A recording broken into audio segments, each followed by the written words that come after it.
What up, Carp Anglers? James Sanders here, and Daniel Irish from American Banx. And our special guest today is Terry Mcgaw from Hoosier Carpers. An old school Hoosier Carpers, matter of fact, back in the day. How you doing, brother? Good, good. How you doing, James? No problem. Man, we're doing good. How you guys doing out there? Would you guys give us a shout out to some of your sponsors? Well, matter of fact, our sponsors here, of course, from the Carp Anglers.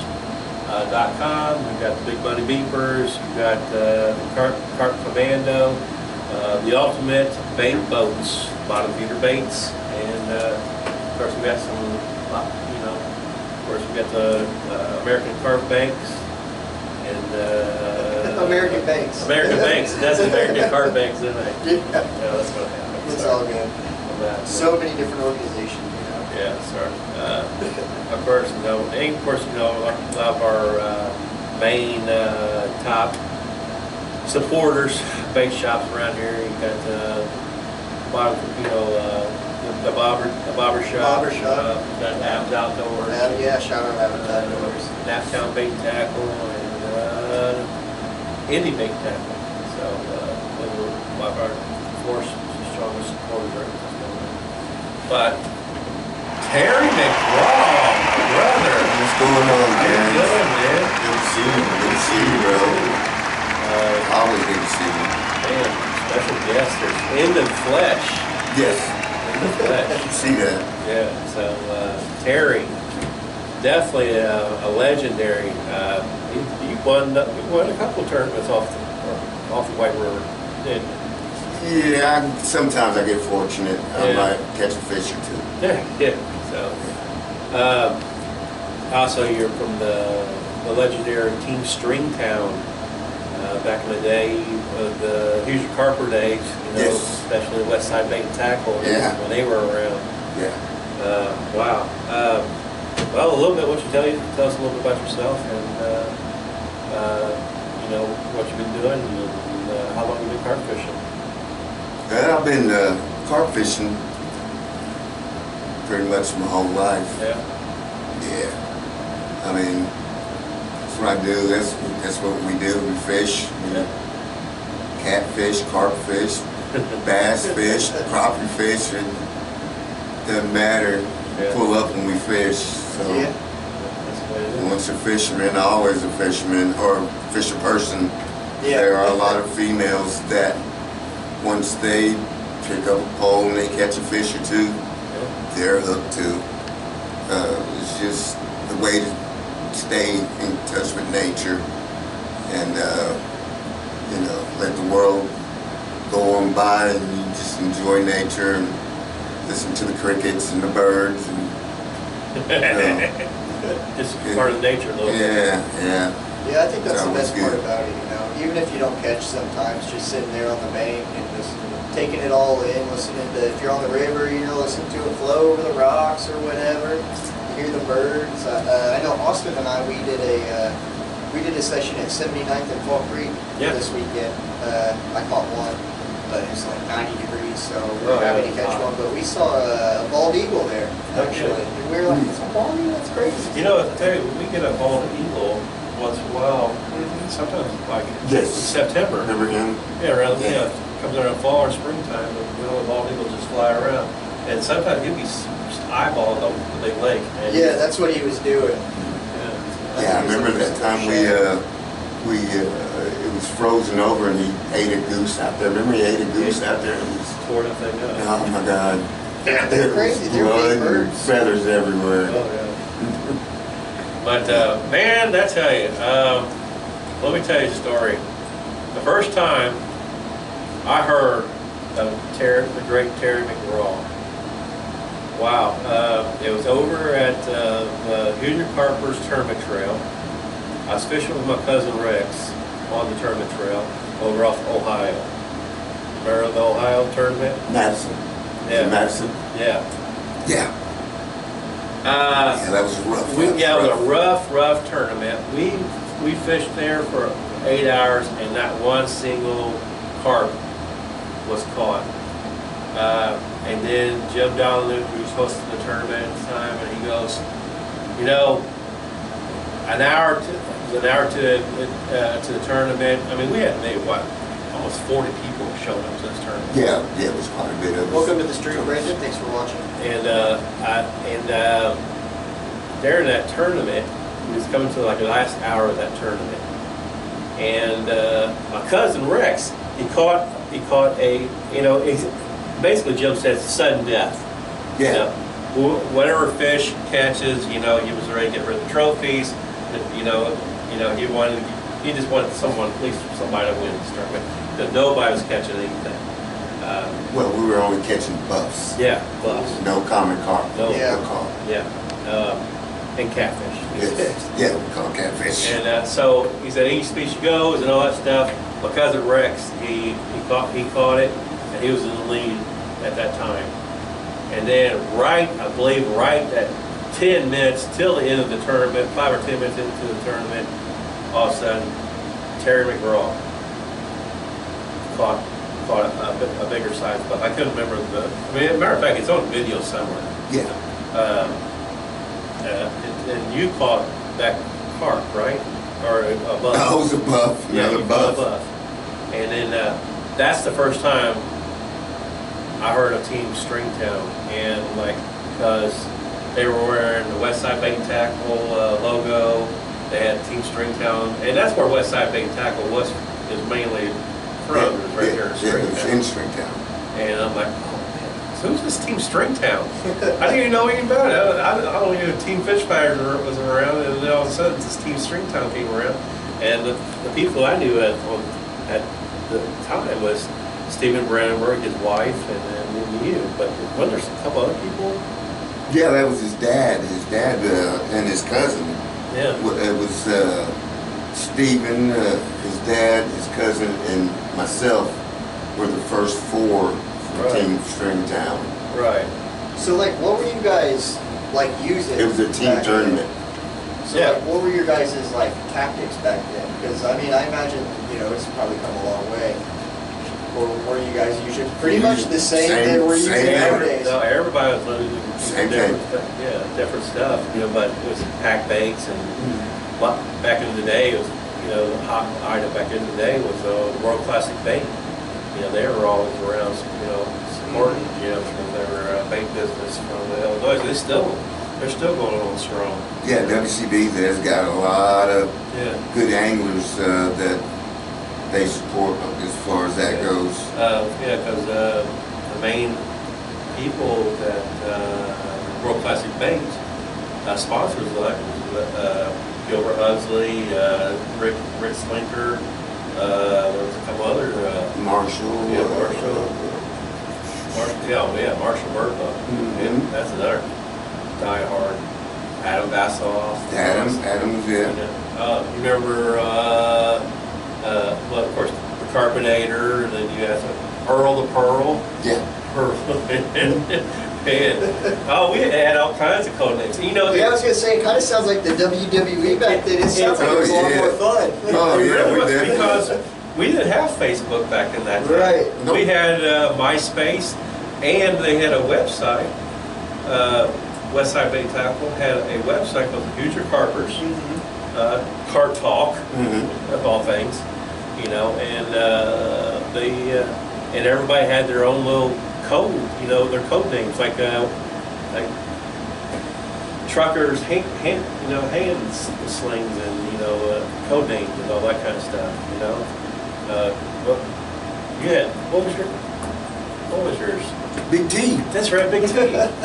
And you know, mine was like Fish Fighter 1, and you know, Gilbert Huxley was Indy Carper.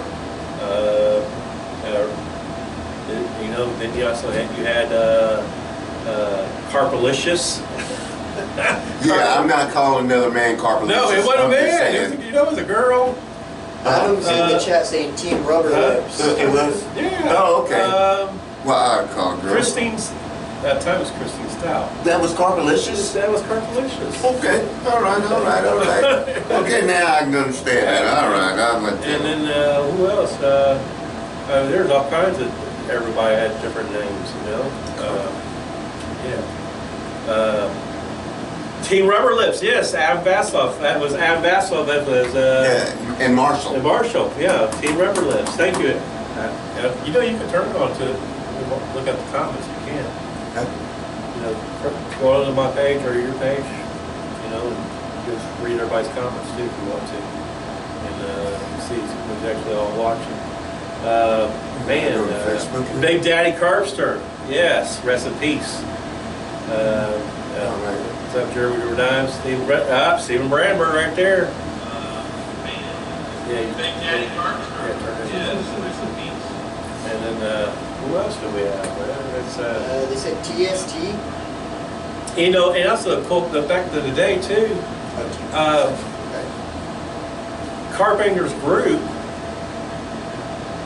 At the time, Gilbert Huxley was the state chairman back in there for Indiana. And he was actually affiliated with the whole CAG, Carpenter's group. And then somehow Hoosier Carpers was the first, of course, was state for Indiana. And then they even had their little website along with the Hoosier Carpers. The Carpenter Group's website page, and they had a little section for the Hoosier Carpers, and that's definitely another cool little group you guys ever watch. If you guys want to get find out some tournaments. They're watching now. Carpenter's group is. I got a good friend I fish with a lot. Oh, do you? Yeah. He runs the tournament up in New York. Yeah.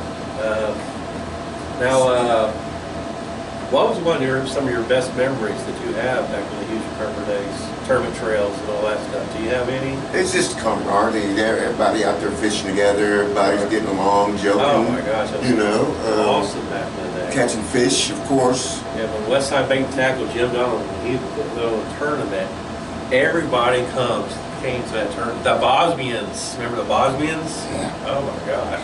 And then back in the day, yeah, also you definitely had the carp chili meat. We had the CCC on. Yeah, we did have a CCC tournament here. That's when everybody came. That's when people, from New York, Chicago came down.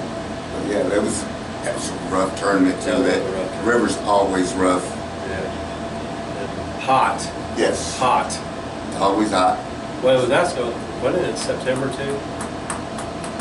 That was theirs. Was that in the season? No, that was it was early September, so it's still hot down there. Yeah. I mean, because the CCC tournament is always in September. Mm-hmm. So, I mean, man, now, how long you say you've been fishing for almost like over ever since you it's a little thing, right? Yeah. I started. Well, my dad's a fisherman. Yeah. So. That translates, you know what I mean? If your dad's a fisherman, you get up in the morning, he's taking off to go fishing, you putting your boots on. You know? Now, when you was fishing with your dad a lot, did you mainly fish with do a lot of catfishing? Yes. Or did you actually carp? My dad is a cat fisherman. He catches 20 or 30 channel cat, and I hung out with him, and what I did was had an open face. He bought me an open face when I was like 5 or 6 years old. And right. I set up little things in the backyard and put a screw on the end of it and throw it inside the little hoops or the little trash cans. Make it accurate. Yes. Yeah, see, that's kind of how I started too. Is just channel catfishing, and I had to be accurate because if I crossed somebody's line, they were hot. Yeah, and they don't care if you're 5 or 10 or 25 years old. Yeah, they're getting your ass fish. Yeah, you don't cross nobody's line. Right. Don't ever cross nobody's line. Yeah. So when the people throwing in and there's 10 fishermen throwing in the same hole, you got to be accurate. Right. Yeah. Even if you're 5, if you're going to be fishing with the big boys, you got to fish like a big boy.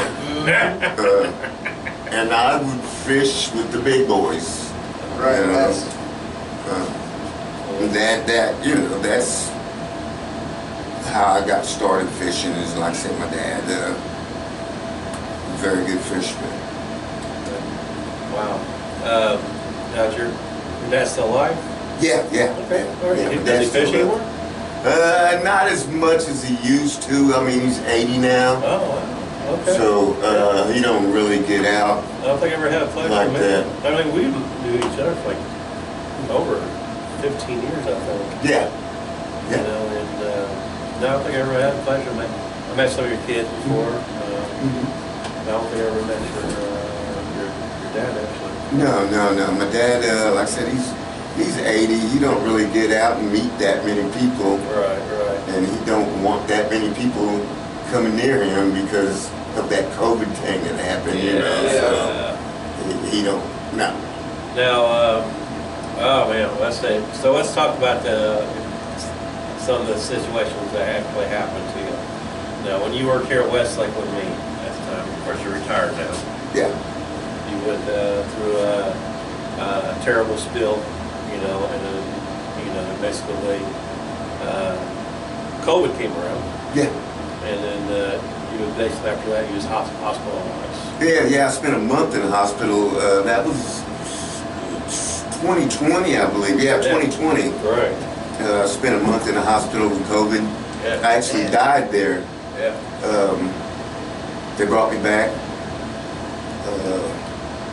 But I spent a month in the hospital. I got out of the hospital on a Sunday. Yeah. Monday morning, I got up and came to work. You did. Everybody was like, "Man, what are you doing?" What's wrong with you, man? Get back in that bed. I'm working, man. I've been sitting around for a month, tired of laying in the bed. Yeah. But that was the start of everything. You know, that COVID runs through your body and just does damage. Oh yeah. You know? I mean, and also back in the day too, you was a smoker. You stopped smoking now. You ended up with you had a real bad pneumonia on top of that too, didn't you? Yeah, they had a COVID. That's what it was. Yeah. The COVID. Man. Collapsed your lungs just about. Yeah. Oh yeah. I was on a respirator and then a coma and Yeah, we did give a lot of prayer. the whole thing. Yeah. But you know, so now you're retired, you're ready to get yourself, you know, you're out there getting ready to get yourself fishing again and all that stuff. And you're getting yourself all psyched up for the Fall Carp Classic. Yeah. I'm excited to see you out there. But how did Team Stringtown get together? Remember? Yeah. Yeah. The Madison. That was the first time. Well, Madison was a team tournament. Yeah. Okay. Remember, it was a team Ohio tournament. River. Yeah. Ohio River. Okay. It was a team tournament, so we had to have a team to participate. Yeah.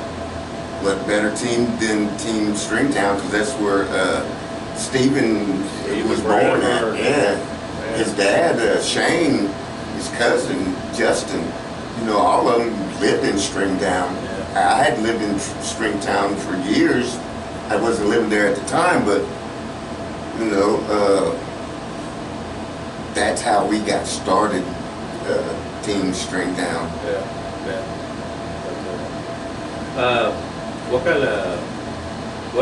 What do you exactly when you approach a lake for the first time? What do you check out for the most? I mean, do you go on that and start chumming automatically, or do you wait for a little bit? I figured if you chum, that's the first thing I'd like to do is chum. Yeah. Chum, and then you get set up, because while you're chumming, you've chummed, you're getting set up. It gets time for the fish to draw in. Right. You know, because if it takes 15 minutes to get set up, you might as well have those fish come into your swim. Yeah, I kind of have the same way of thinking. Yeah. You know, when you get to a spot, put your bait out before you start setting up. That way, that bait's already been in the water. They're already starting to come, you know, to come your way. By the time you get rods in the water, there might already be a fish. Yeah, they're hopefully by the time you get a rod in the water, they're already in your swim. Right. Is there some particular stuff you like to chum with, or is it just anything? No, I chum with the same thing that I'm going to fish with. I like that answer. I think that's the best answer, you know. It's, So you know, basically you got to what's match the hatch pretty much. Yeah. Like the bays and all that stuff. If I'm gonna chum with it, that means I'm fishing with it. Okay, all right. The same bucket is where my chum comes from, and then that what I pack it. That way, the fish are already eating. If they're already eating, why would you change up what they're already eating? Right, yeah. I like that a lot. Is there, you make your own pack baits? Oh yeah. Your own style, how you do it? Yeah, Is it a secret? No, it's not a secret. Everybody knows No, I that don't know. I can take a whole. I mean, it's just oats. Oats? Okay. I mean, fish love oats. You know, that's what I see. I do see a lot of oats. It's all. That's what I use. It's oats. Do you ever use panko? Yeah, I use oats, panko, corn. Yeah, just the basic. Okay. It's nothing special that I do. Yeah. Well, You know, I always say every time Terry Mcgaw comes, especially out on the White River and all that stuff, I feel like you always got some kind of lucky horseshoe shoved up your ass because you always bring the fish in all the time. Fisherman. Fisherman. There he is. I'm Terry's done. doing it again. He's got their fish. So there he comes. And the whole thing is you gotta work your swim. Yeah. If you're not working your swim, Yeah. and the guy down the river's working his swim, guess who's gonna catch fish? Right. The guy that's working his swim. Yeah. You work your swim. Now, when you say you're working your swim, is it like what you're chumming Yes. every 15 minutes, 30 minutes, or what? You're chumming and making sure that you're throwing on top of your chum. Yeah. You don't outthrow your chum. If you outthrow your chum, So you fish close. you know what? Wherever I'm chumming, that's why I throw my rod. Right. And I would go so far as to say that you probably let the fish tell you when you need to add more bait or add more chum, right? Yeah, because they quit biting. Right. When they quit biting, oh, I'm chumming. Yeah. Okay. I'm gonna chum. See, we've adopted the tactic where because we spot a lot, you know, we use the rocket and stuff. Yeah, you gotta spot, yes. So if we pull a fish out, then we usually throw like half a spot or something of food right back into that hole before we even take pictures with the fish or anything else to kind of get those fish feeling safe again, you know, make them feed. So I definitely think, you know, something like that, like you're saying, is working your swim is very, very important. Yeah, if you want to catch fish, when there's 70 guys up and down the river, if you're not working your swim, you're not gonna catch fish. The guy that's working his swim, he's gonna catch fish. I mean, that's it. Yep. Got to work at it. So what's your, you know, I brought up the spot, other people have like, you know, the bait boats and stuff that are coming out now. I know people, I've started doing it, just making like softball size pack balls and just tossing them out there. What's your preferred way to get your bait out there? Yeah, but on the hook or When you're chumming, sorry. oh yeah, a spot. Spot, yeah. Yeah, I got a spot. I got the big spot. You ever mess with a whacker blaster? Steven's very good at that. Does he? Yes. Yeah, he's very good at that. You ever heard of whacker blaster? No, I haven't. Whacker blaster is a kind of looks like it's a funnel. Okay. It was rigged up, I think, back in the day. Paul Whacker from Illinois invented it, I'm thinking. Yeah, that's why I call it whacker. It was called Whacker. It was from Whacker Bank, Whacker Bank Tackle back in the day. Well, they made it. They had a funnel, like a regular funnel. They cut it off at a certain size. And back in the day, they were also using these, look like to me, business cards or something like an old credit card, and they cut the two ends off like a V, Okay. and they some kind of secured on there. So it was like better for wind dynamics. And then they had 4 strings that came to, your center hook, a little bit longer.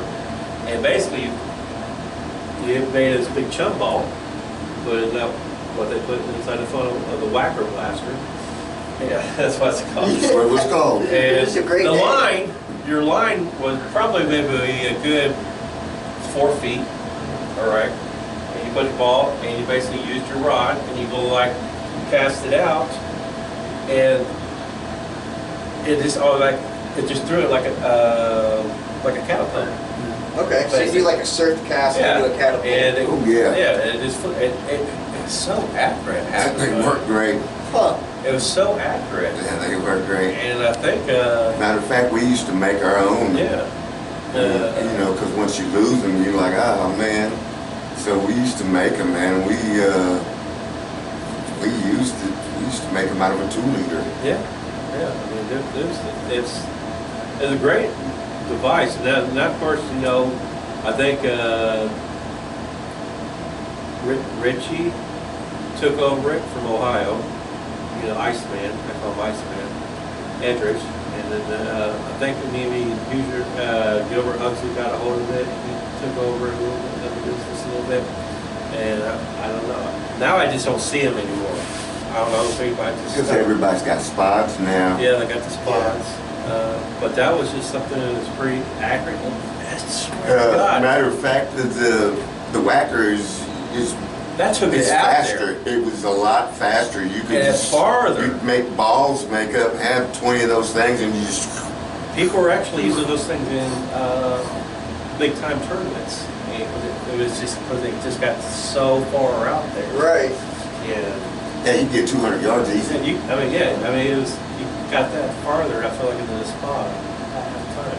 Yeah, I'm interested in taking that. I mean, it's, Oh, they're nice. yeah. I had forgotten about it until you said that. Yeah. Ain't seen one of those in years. Yeah. Probably still got one in my old fishing gear somewhere that we made. But yeah, we used to sit on the side of the river and set from a 2-liter, cut it with a 2-liter and put your line on there and. Yeah.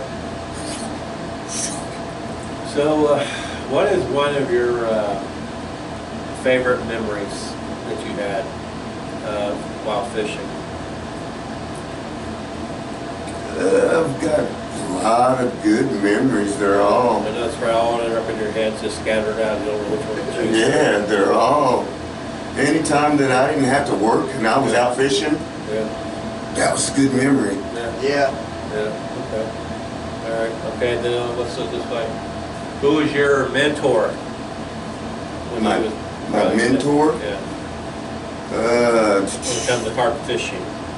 Stephen, he liked carp fishing Stephen, right. more than I did. I was very good at catching big catfish. Okay. I was pretty good at catching big flatties. Yeah. Yeah, I'd catch 8 or 9 in a night. Over 30. Yeah. Yeah. Yeah. Oh yeah. But Stephen liked carp fishing, and he was 15 when I started taking him out with me fishing. How old are you now? I'm 58 now. 58. Okay.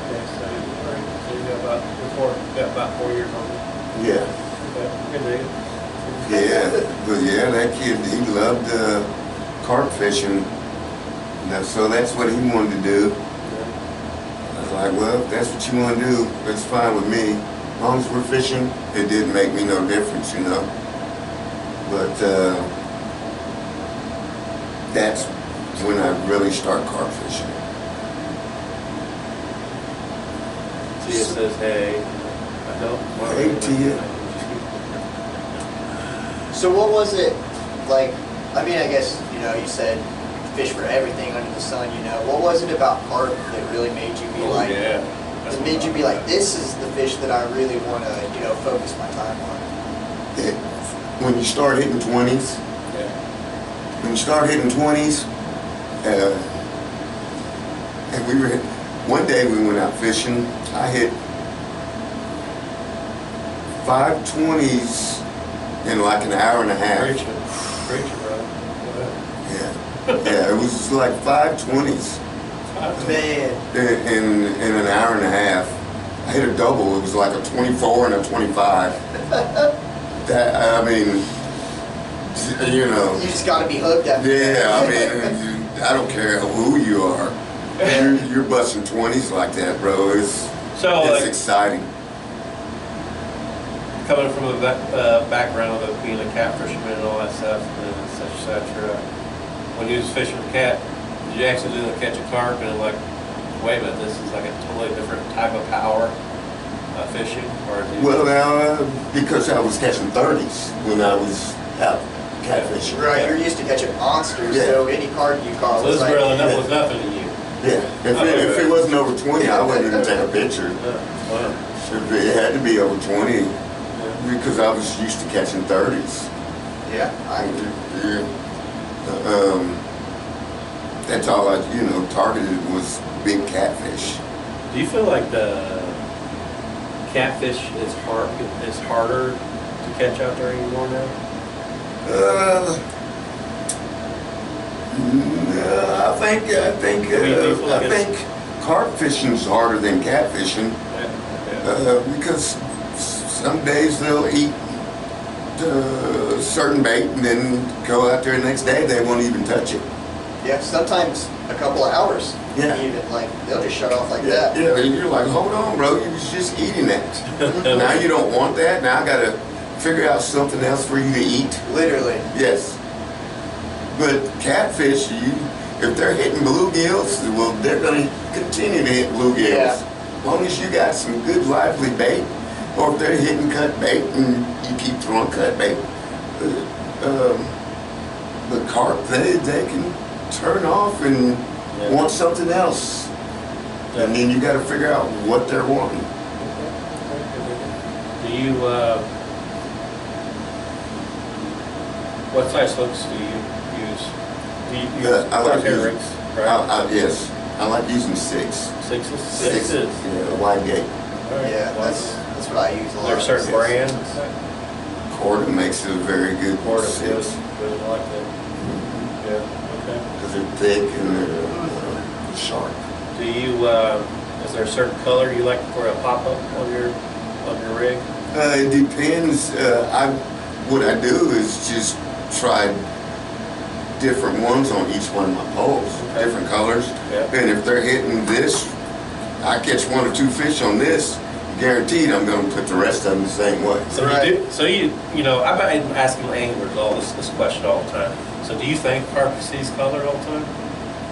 But yeah, if they see color, they Contrast or something. they can see color. Yeah. I mean, they can see color. They can see the difference between pink and the difference yellow or white or orange. If they're hitting orange and I hit one or two fish on orange, you guarantee when I pull those other two in, I already got orange ones made up to hook on, and everything's gonna be orange. Yeah. We were looking, Austin and I were looking, and we found a carp's, the cones in their eyes are more evolved than ours or something like that, so they can actually see more hues and shades than we can. So that's kind of why, you get an orange from this company and an orange from this company. They're not going to be the same shade of orange. That's why maybe one company's, you'll catch them all day. Another orange company's, they might not even hit that. So it's very cool to see that, they have a greater color spectrum than we actually have. Oh, no, so you're into more of the science. Yeah, that's what I love to do. I love to break them down scientifically. That's great. That's fine. I mean, that's Yeah. great. Science stuff. Elon wants to know what kind of rods you use. So, like, what's your, go-to setup? Chub. I got the Outcast, the Chub Outcast. No, what kind of rods you use? The rods. Am I saying it right? Or did I misunderstood? The rods? No, what rods he uses? Yeah, Chub Outcast. Oh, okay. Sorry. Yeah, I mean, if I'm using the my 12s, they're the Chub Outcast. Yeah. They're very good rods. I love them. Smaller rods, I like they got the Black Beauties. Oh, Black Beauties. Yeah. Okay, they're good. I use the Black Beauties for the smaller rods. I mean, I can cast them pretty much anywhere between 100 and 120 yards pretty easily. Do you, of course, you got open reels, right? Yeah. Do you ever Shimano. Shimano, same way. Are they bait runners or quick tracks? They're the bait runners. So you got the big pits or small pits? I got the big ones and the small ones. I got the 30 Shimano 3500s and I got the 4500s. That's why I use the 35 on my 9-footers. That's what I use mine. I mean, you got I love them, man. Oh, bro. You just they never. Shimano makes the best reel. Well, Akuma makes a very good reel too. I can't lie for the price of Akuma, but Shimano, it's hard to beat Shimano. I mean, I've used them for years and I don't even oil them. And they laying around in the mud and the dirt and, you know, and pick them up and still there. How about, you ever mess with bait casters? Not so much. I don't. Me either. I'm not, I mean, nothing against bait casters. Dwan's a great, Dwan and Ricky, they both use bait casters. I mean, if that's what a person wants to use, is a bait I used caster. to use a set of like 9-foot ugly sticks and some Abu Garcias for bait casters. That was back when I was catfishing and stuff. I mean, I still preferred spin, open face spin cast reels even when I was using those. I don't know. It's what I grew up with. I feel like it's just what I prefer. Yeah, I mean, once you get used to what you're liking, and if you're catching fish, that's the thing. That's how you catch fish, is you stay consistent. If you're not consistent about what you're doing, you're not going to consistently catch fish. I mean, that's why I'm not saying I'm a badass or nothing, but if you're not on top of your game, you think you're going to outfish Terry, good luck. Okay, I got one for you. Very good. Who do you think is, when it comes to tournaments, is your biggest competitor? Myself. Yourself. Wow. Okay, that's the first. Okay. That's who my biggest competitor. That when I fish He tournaments, just said that so right off the end of his tongue, like it's easy. I mean, I kind of understand where he's coming from. Yeah. Because when So we you're were hard on doing- yourself a lot. well, yeah. If I'm not consistent and I'm not working my swim, I'm not going to catch fish. There's going to be a guy next to me, Steven, that's working his swim. Yeah. He's going to catch fish. Yeah. That's what Austin and I were saying when we went to the Light River. It's like the only one who can mess this up is us. Yeah. Like it's the only way this can be messed up is if we mess it up. We have to do everything right. If we do everything right, You're going to catch fish. Yep. Wow. Yeah, I feel like you can't really worry about what anybody else is doing when you're going into those things, or else if you just peer over there and you see somebody doing something and you're not confident in what you're doing, it's going to throw your whole plan off, and then you have no idea what's going on then. You ever got? What is your PB common right now? 38. 38. 38. Okay. Where'd you catch that one at? Down south. Down south. Down south. Was it a private lake? No, I've caught a few fish, but You don't want to tell us personally. You don't want to say this thing. but yeah, I don't want everybody flooding my spot out. So. Yeah. Wow. But I mean, honestly, I've caught big fish pretty much everywhere we go. Yeah. I don't know. Once you catch the smaller fish and they run away, the bigger ones move in, and that's how you start catching big fish. You gotta get through the small ones usually to get to the big ones. Yeah. They usually start out at 10, 12, 15 pounds, and by the end of the day, you're catching 20s. Yeah. You've caught the small ones. They're like, I'm not going to deal with it no more, and the big ones just come in and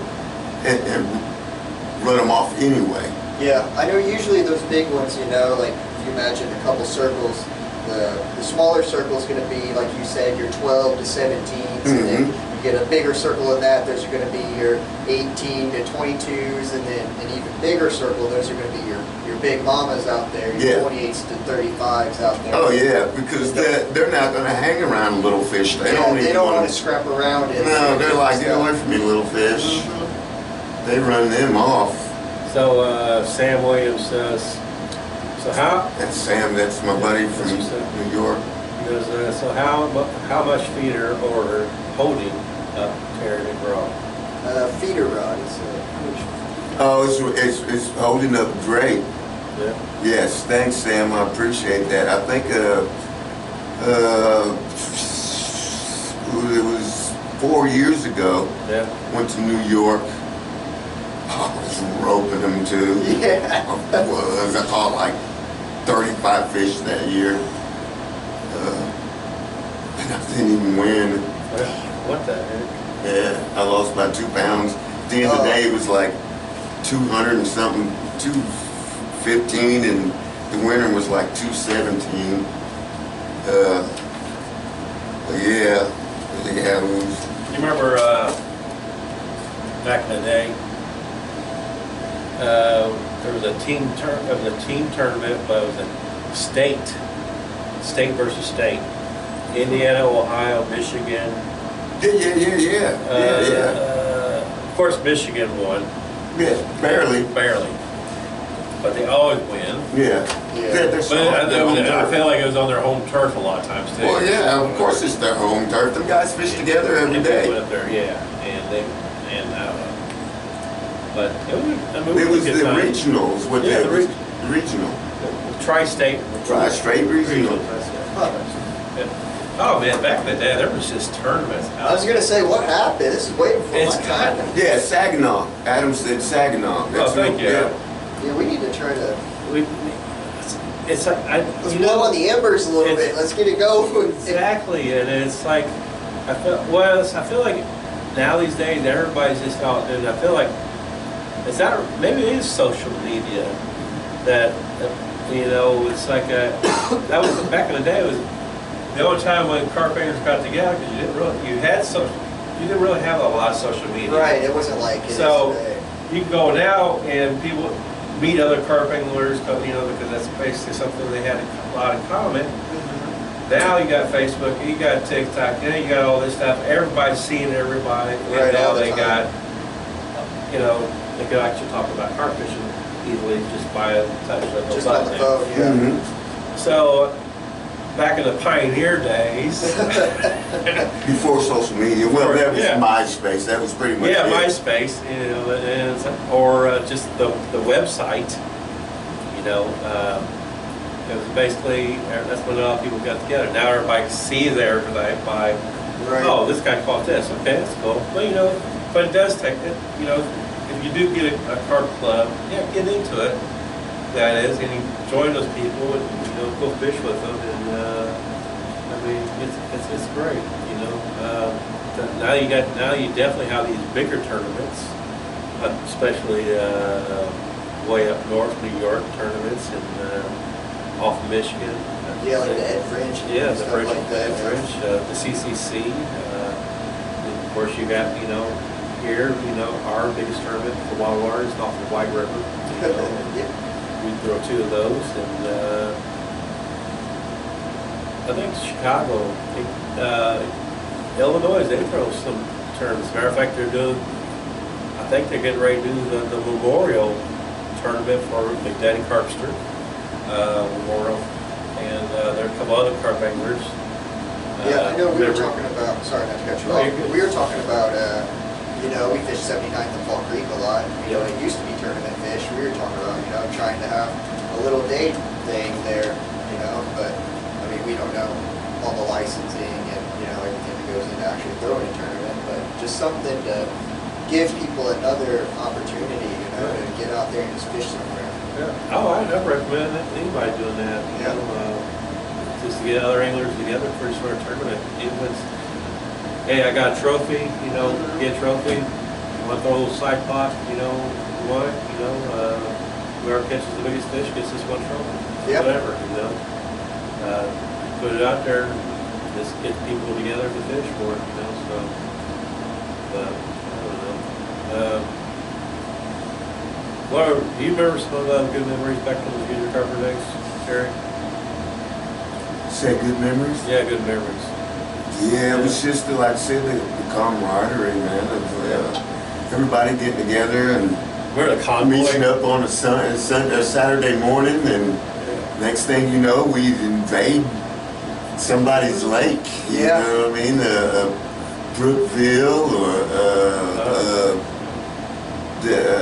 Monroe. We used to fish all over the state. The ultimate tournament? Yes, the autism tournament. That was a very good tournament. That was the best part of doing those things. Is you get to see guys that you don't regularly see. Yeah. And they're good people. Yeah.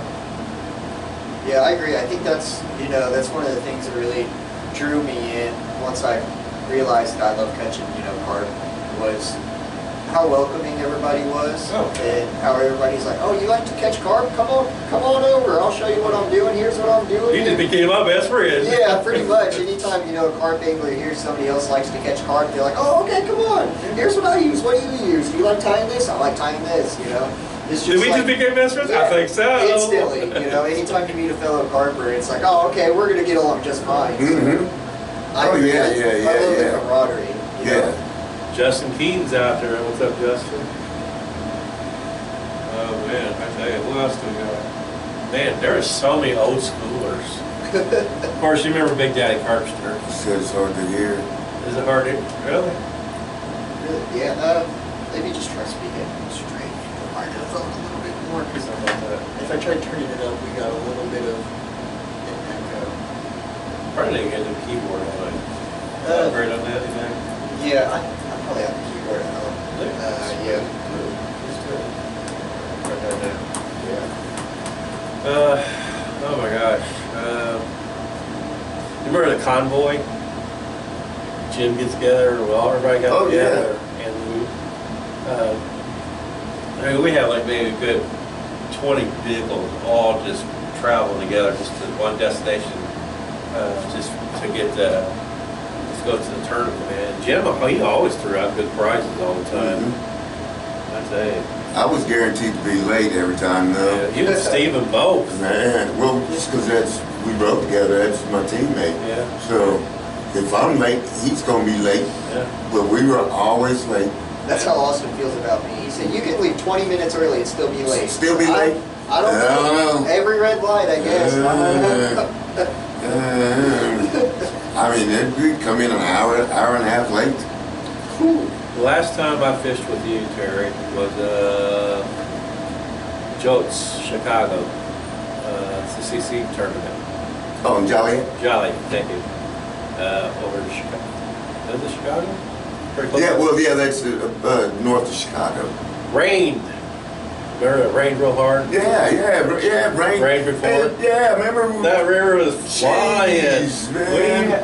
We had to use literally 2 8-pound leads, which became a pound, 1 pound, just to hold our rod, our weight down. Really? Yeah, because the river was just so flowing, and I think only Two fish were caught that day. Yeah, just 2. Destiny caught one. She did. Remember Destiny? Yeah, she did. Was leading all day long, Yeah. and then freaking a half hour before the end of it, what's the guy from California? Who was that? Oh, is he from, Oh, no. Carp Somebody? Sociality? It was the magazine. Somebody. He does all these great photos. I know somebody knows who won that. Yeah, I don't know. That's my bad. The California guy. Carp Sociality. Am I saying that right? Yeah, I can't remember his name. Nick? Nick? No, not Nick. No, that's the West Coast people. Yeah. Somebody out there knows. Come on, guys. You guys know who I'm talking about.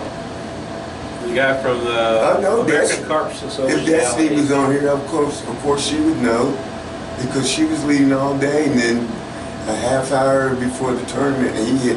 I think Richie Eldridge was his partner.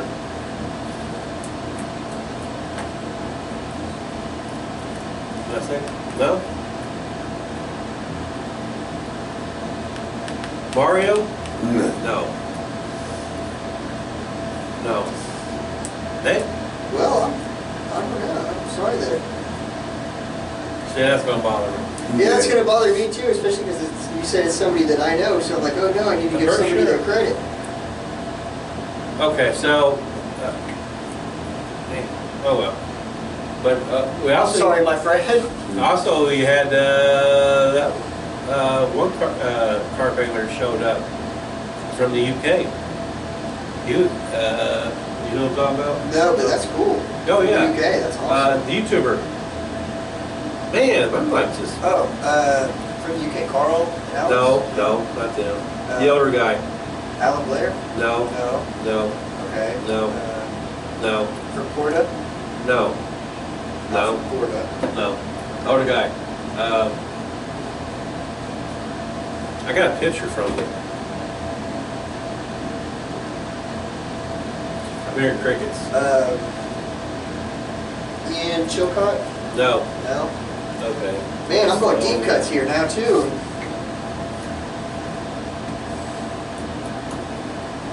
Watch. But we'll think of it, and once we leave, Yeah. Yeah. you know how that goes. Well, I can tell you a guy here. I can tell you right here. I'll tell you here just a second. Sam says Frank Warwick? Nope. No? I like Frank Warwick a lot. He's Yeah, taught me a he's lot. good. Yeah, he's I good. like it. He seems to be, no nonsense. It's like, here's what I use. This is what I like to use. Use it. Is it? I can tell you guys here. He even did a little YouTube video up in Dale Hollow after he left the CCC tournament. That's a nice place to fish. Steve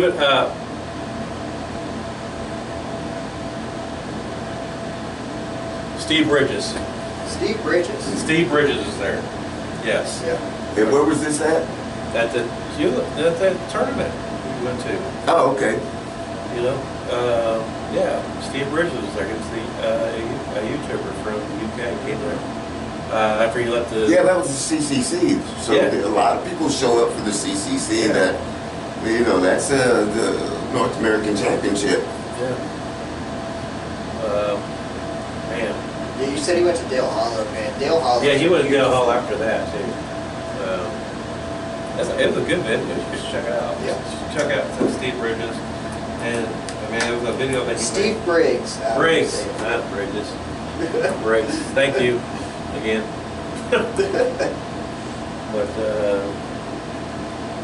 But oh my gosh, yeah, it was rained so hard that day before that tournament.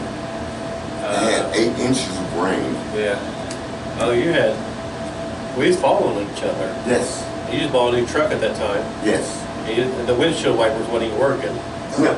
Oh, you couldn't see it. They was working, just that.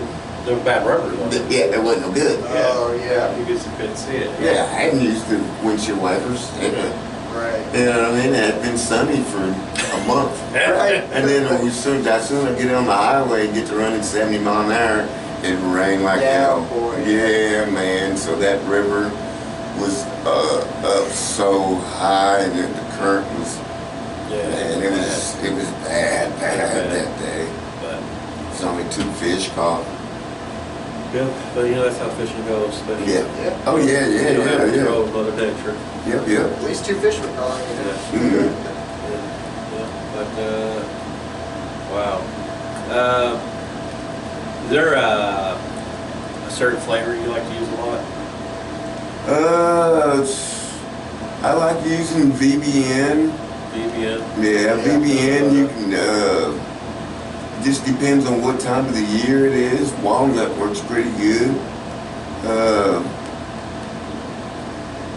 But VBN.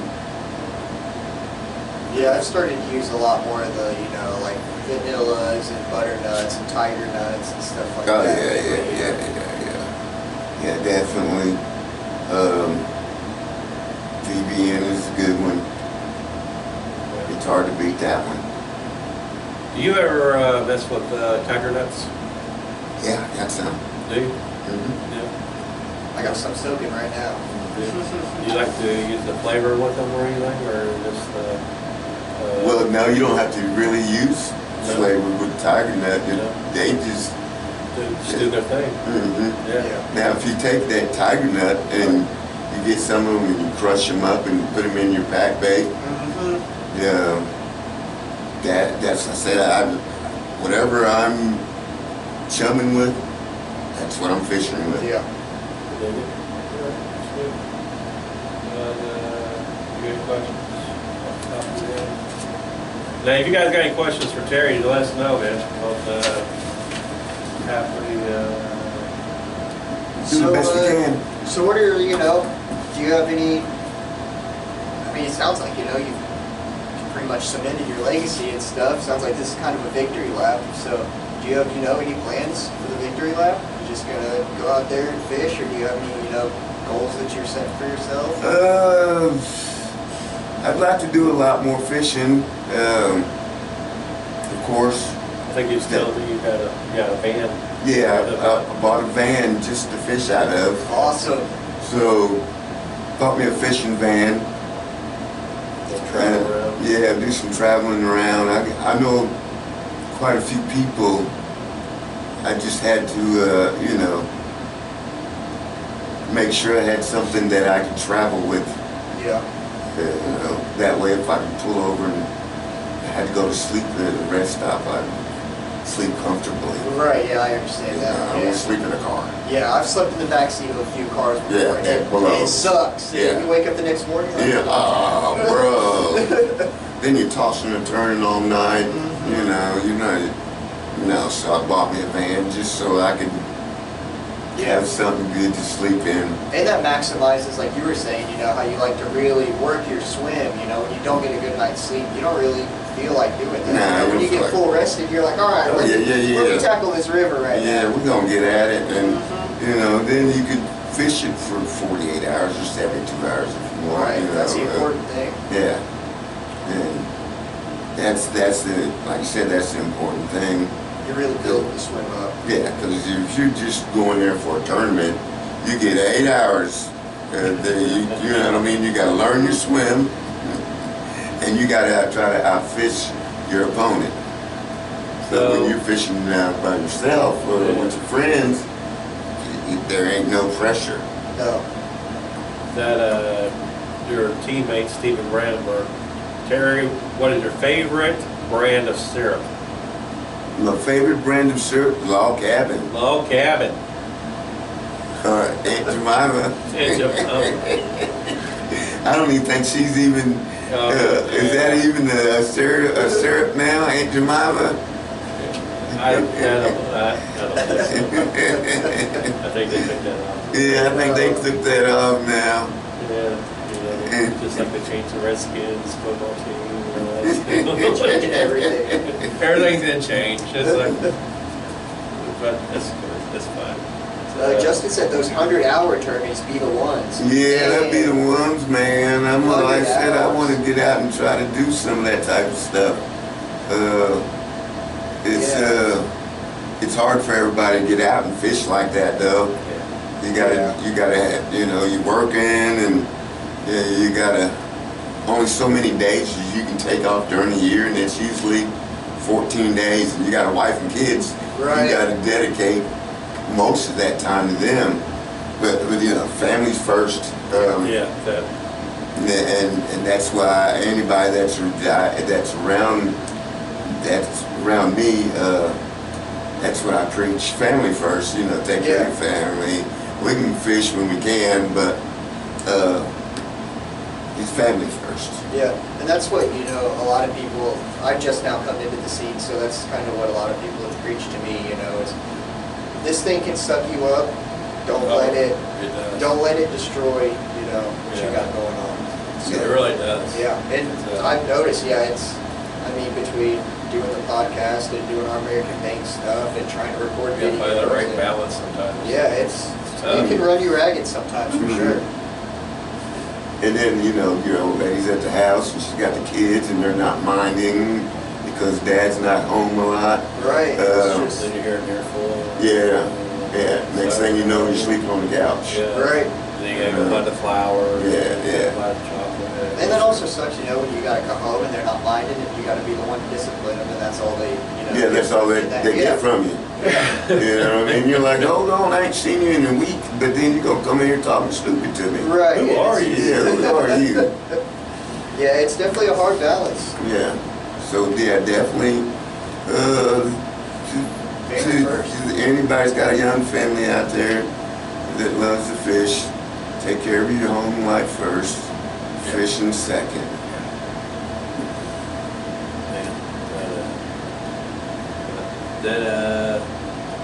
What kind of stuff you gonna do in your van? The hot, like bed in there, and all that kind of stuff? Oh yeah. I'm gonna get it set up. That way I can have shelves and stuff in there. Of course I got a cot, but I don't even think I'm gonna even use that cot. I'm gonna make a bed, make some cushions or something. Oh yeah. Yeah, maybe put stuff under it. That way I just have a bed there and I can use storage under there. Yeah, I know the KCCA guys, I forget whose van it actually is, but when they came to the Chili Bean, I seen that. they have a really cool van. It's all solar solar panels panels. on top and everything. It's set really nice. Yeah. So, what kind of advice can you get to a carp angler that's just starting out? What kind of advice can you give to them? If you're just starting out, don't try to go out and buy the most expensive stuff because the fish don't know that you got $400 reel combo set up. Yeah. Right. Fish don't give a shit, about your reel combo setup. But that being said, once you start targeting big fish, then you have to worry about your reel combo setup. Because you don't go out there with a Zeb go and think you're gonna catch a 30, because he's gonna tear that shit up. No, yeah, he's gonna horse you. He's gonna tear that up. Yeah, he will. I tell you, Jim Donlin back in the West Side Bait days, he had that bank fishing system set up. Mhm. The rods and the pods and all that stuff that he had a little business going on. Those were not bad for a starter for a carp angler. I mean, they were cheap. They were at a decent price. And I felt like they almost kind of were set up. What was that, BFS, wasn't it? Yeah, bank It was fishing B- system. yeah, Yeah, BFS. yeah. It was. And I mean, the black beauties, no. Austin says the F they don't, they definitely know that mine was cheaper. He said they always hit his first. Austin's got he's got Cadillac. He's got a car Cadillac. payment in his setup, so Exactly. yeah. But they do seem to like mine, don't they? It's that little. I always used to joke, I used to bass fish a lot with my friends and stuff, and they always used to say, "Why are you catching fish?" I used to say, "They're like the oils that are on my hands," because I'd always put on a new lure, and I always just say, "They're like the oil." They were just so mad.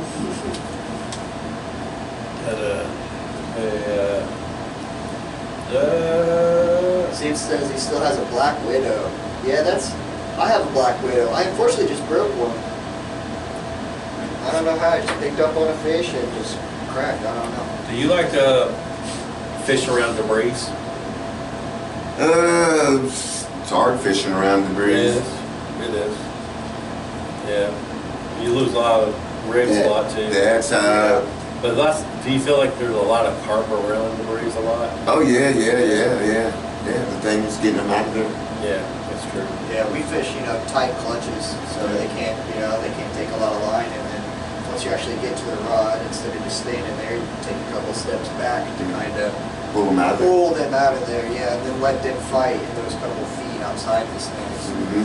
Do you prefer rivers, lakes, canals, or ponds? Didn't really. I don't really fish ponds. No. There's, I mean, Westlake, Westlake is a lake. That's a big lake. it is big. That ain't no pond. Shit. No, that's a big lake with big fish in it. You can catch 20s out of there. Yeah, you can, it's true.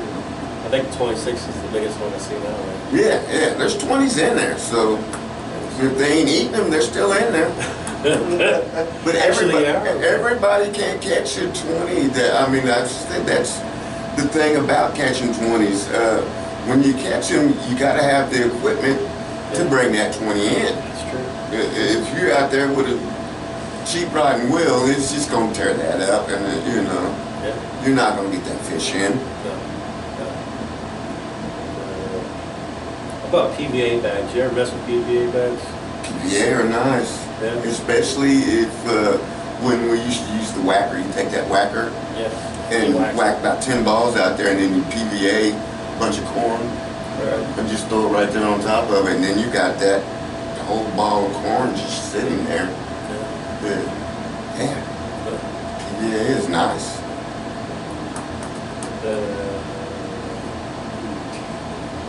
What else? Man, I just had a good one. Method feeders. Do you, what size method feeders do you use a lot? Just inline, outlines? What is it? Inlines? You mess with inline method feeders? Your leads? Leads? Yeah, I just like using the inlines. They're simple. Yeah, that's what I use. They're simple, and you can change out your colors pretty easy. Like I said, when you just change your rig out, it takes nothing to change the rig out. You just pop it off there and put. If they're hitting on orange, you got orange ones already made up, and you switch them all to orange. Or if they're hitting pink, you put, yeah, I like inline. They're that because they got a stopper on it, and it pulls, and when it gets to the stopper, it automatically hooks. Right, that to the whole mount. rig, yeah. You got 6 foot, then where that stopper, and it catches on that. After it runs 6 foot and it hits that 8-ounce lead, it's gonna hook you. All you gotta do is pick up Yeah. on it. Yeah, that's what I tell my girlfriend, I can always tell her, it's going off, and I'm like, pick it up. She's like, well, I don't know how to hook it. And I'm like, he's running, he's on there. He's already hooked. Yeah, he's hooked. The reason it's screaming is because he's running. Yes, and it's you running inline, and I said you got your stopper, and he runs to it, and he hits that stopper. It pulls that down on that lip, and he's hooked. Yeah, ours are a little different. We have swivels that pop into the bottom, so it doesn't, we don't have that 6 foot of the stopper, but it's essentially the same thing. It's just, he's swimming with it, and then as soon as he actually hits that stopper, that's what drives it down in Yes, there. the stopper drives it down in there. You don't have to. I say you don't have to have 6 foot. You can As long have as you 3 want, foot. whatever, Yeah, right. you put that stopper anywhere you want. But I like running about 6 foot. That way, when he's running out and he comes out and he hits that lead after 6 foot of him running. You like to give him some momentum. Oh yeah. Yeah. After 6 foot of him running, he hits that. He's hooked.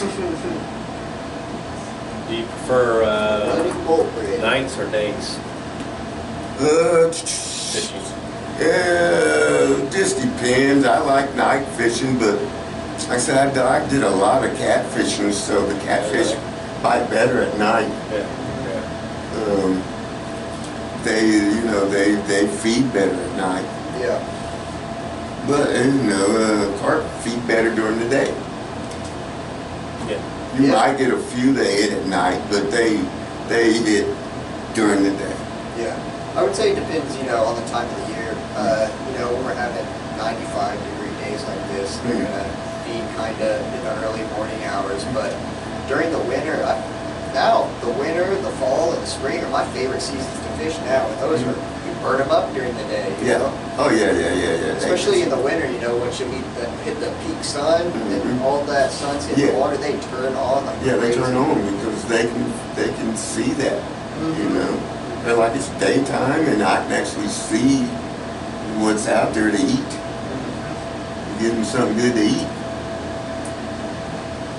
What do you think that makes a good angler, carp angler? Good carp anglers is somebody that wants to be out in nature. Yeah. You got to be one with nature. If you're not out there enjoying nature, that you're not going to be a good angler. That's the first thing. So if it's raining, well, if you done went out and you spent your time to go to a place and you got to fish in the rain, well, if you got to fish in the rain, you're there. Yeah. You don't pack your stuff up and go home. No, I see that rain and I'm like, ooh, that pressure just dropped. Let me get out there, you know? And that's when that's when catfish bite during the day. What, after it starts raining and you know the rivers start running off, the catfish turn on. What's one of your pet peeves about carp fishing? Just gotta, don't really have a pet peeve. I just like to, when I feel like going fishing, that's when I go. Yeah, gotcha. Somebody calling you? If somebody call me and say, hey man, I'll be like, bitch, I'm on the way. You know what I mean? Yeah. But It don't take much to get me motivated to go fishing. no. Yeah, that's how Austin and I are. I didn't have plans to fish this weekend, and then he called me and said, "Old lady told me I could go fishing. Let's go." I said, "All right, I'm packing the car." Yeah. Be there shortly. What's how about man, I just had a question. What kind of alarms do you use? I got all kinds of sets of alarms. Yeah. I don't even use them all. Yeah. I mean, You get them on the boat? the old BFS. The old BFS. I mean, them. They're still working. Good. They're loud too. Those Yes. things are still loud. They still work, and I got a remote to them. Yeah. I don't have to be on top of them. Yeah, that's what's important. I like the receivers a lot. Yeah, but that if you're tournament fishing, I don't even use that if I'm tournament fishing because it got to a point that I would go to sleep. Yeah. And everybody's around me catching fish, and Terry's over there asleep. So I quit using alarms when I tournament fish. Yeah. So Sam Williams says, so Terry Mcgaw, how is the feeder rods you won at the first CCC? Worked out? Yeah. Oh man, and feeder rods are great. That rods is great. I love that thing. Yeah. Oh yeah. Yeah, I've won a lot of stuff tournament fishing. But that feeder rod was one of my best pickups. What's one of your dream lakes you like to go to? Dream Lake, I'd like to go there. What's that, Lady Bird Lake in Texas? Yeah. That's where I'd like to go. I'd like to do the Lady Bird Lake in Texas. Want to do that buff fishing? Yeah. Walsh Anderson? Oh my God, they're catching 50s out there. Oh yeah. He's on them too. Yeah, he's out there yelling I them. think he broke the record up there, didn't he? Probably, yeah. I I mean, think he's it's 60s or something like that. Wow. Yeah, That's what I want to do. that was a monster. yeah. Austin Anderson's on top of it. Yeah. I'd like to get down there and get fishing with him for, a few days or something. Catch some of them big 50s out of there. Yeah, 48-pound chunk. Oh my God. Let's see, there it is. Big old buffalo. 55-pound. Yeah, he's out there killing them. Yeah. This week he's landed 5 buffalo over 50 pounds. That was August 14th. That's ridiculous. That's what I'm talking That's about. awesome. Yeah, you know what I mean? Now, And he's doing all that with West Coast bait boats. So, you know, I mean, that just goes to show you how good of an angler he is, and gives testament to, you know, how good of a product that West Coast Bait Boats is putting out. Definitely. Now, if you've got a do a charter thing with Austin Anderson, how do you feel about? Will you be the type of person that you want to automatically do your own rods and all that stuff, throw out and all that stuff? Because when you go do with Austin Anderson, he does everything for you. No, I don't. That's how it works. No. Yeah. No. Yeah. No. Yeah. It's true story. Not Terry. I think, but to do that, I think you have to use your own rods, I guess, right? I don't know. I haven't actually talked to Austin Anderson. Who did that? Oh, okay. Mike they call Lemon Lake Mike. Yeah. Here, he went down there, and I think he had to use his own rods, but that's what he wanted to do. Right. I mean, yeah. I mean, it goes both ways, you know. But basically what he does, and you know the way Austin does it, he puts the both pack balls into a bait boat, pack it up, and it automatically takes it all that way out there itself. So the bait boat's taking your pack bait out there with your lids and all that stuff, and then it drops it basically. You don't really do no casting at all. So if I'm not mistaken. yeah, I'm pretty sure that's how he does it. Yeah, he just runs the bait boats out. I know he's got a pretty rigorous schedule. It's like, he's definitely doing it. Yeah. Yeah, they have money was no object. There's some European lakes. Yeah, because I've got some. I got 5,000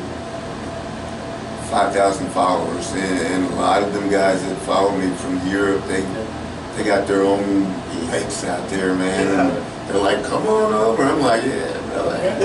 That'd be great if I had $5 grand. I could, you know what I mean? A lot of those European style over Europe across the pond, they're more like pay lakes. You actually have to pay. Yeah, they're like. Lake.